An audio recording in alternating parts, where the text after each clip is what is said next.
guys that were on big numbers became less attractive than they might have been before, and so we made the move to move on without Kenny, and waiting for him to land to get a landing spot, and certainly hope he lands on his feet. He's going to be a great player for wherever he goes, and I honestly wish we could have kept him, but it was one where long term we just didn't see a way forward on the numbers where he was based on where our budgets were. Do you guys anticipate the salary cap might have ended up a little bit higher at the end of the negotiations? To be fair, I think that, and again, I need to be careful I answer this because I wasn't here when they did all the off-season planning, Yeah. but I actually think that they were very astute here and they were very conservative, and so I can't claim that we didn't plan for it. We still have a ton of allocation. We have roster spots. We have things we can do to strengthen the team, so I think that they planned very well. But that number coming in where it came in still, it causes you to value players differently.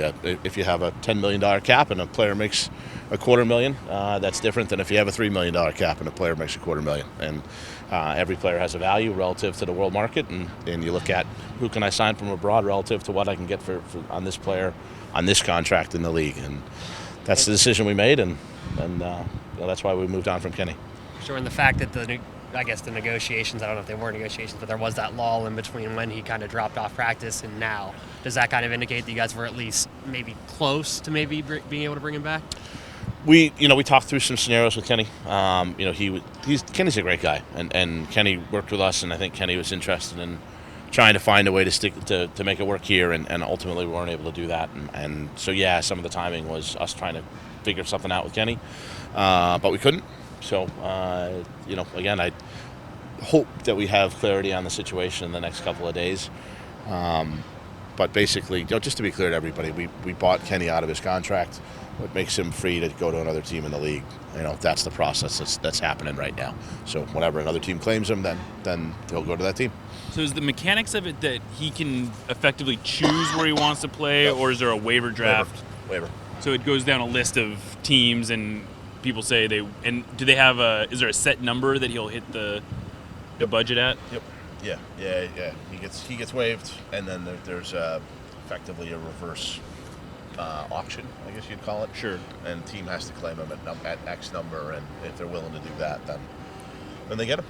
And were you guys hoping to maybe trade him, or was that not really? There has not been a market for Kenny. I mean, would I love to trade a player rather than waive him and get nothing for him? Yes, I would. Right. I would love. I'd prefer to trade him, but there was not a market that we were able to explore. And again, that's a lot of teams. I think to the original question that Matt asked, I think a lot of teams were anticipating potentially a higher cap, and so guys on big numbers have become. It's a little bit more challenging to move them in the short term. So.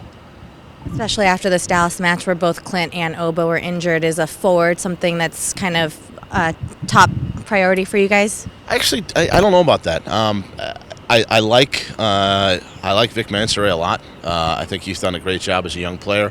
We have Lamar Nagel that can play up there. And I know Chad had a frustrating night the other night, but at the same time, he's a guy that's averaged 7 goals a year for the last couple of years. And my job as a GM is specifically not to focus on one game, but to look at the long-term stuff. And I think we have options up top. I'm less concerned about that position, honestly.